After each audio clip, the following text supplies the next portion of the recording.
Hey guys, and welcome back to this channel. In this video I'll be showing you guys how you can basically change the city, like the color of any city lights on CapCut PC.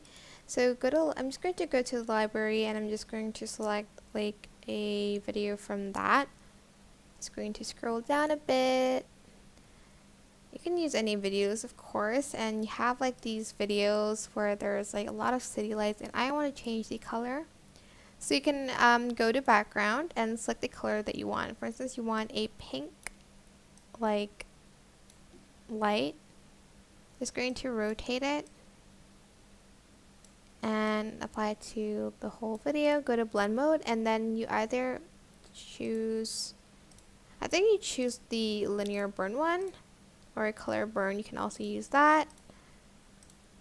Just experiment with the blend mode. Like you can also choose this one for like a lighter effect, because if I did choose color burn, it's going to show up more red than pink.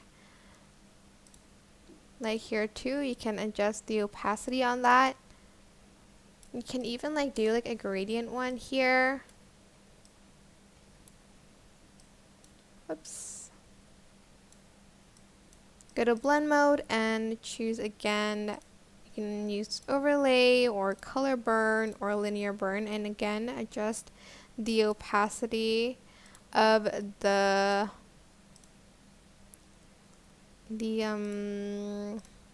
overlay of it.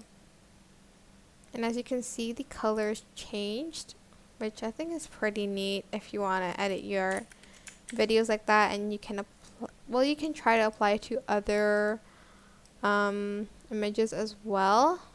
Maybe it's better if you added in like a little bit of like a black and white filter to the video so the colors show up more, like this one. But it's going to turn the video like black and white, which I actually prefer this better because like the colors really show. Like maybe if I added this in, as you can see, turned it into a purple sort of light. I'm just going to try again with the pink one here. Oh, it does work better if you added a black and white filter. I love this. I hope this tutorial was helpful for you guys. Don't forget to like, comment, share, and also subscribe to this channel if you haven't done that already. If you have any questions, just leave it in the comment section down below, and I will try my best to answer them all for you guys. And if you found this video helpful, please click the thanks button above the description box down below. Thank you so much for watching. Bye!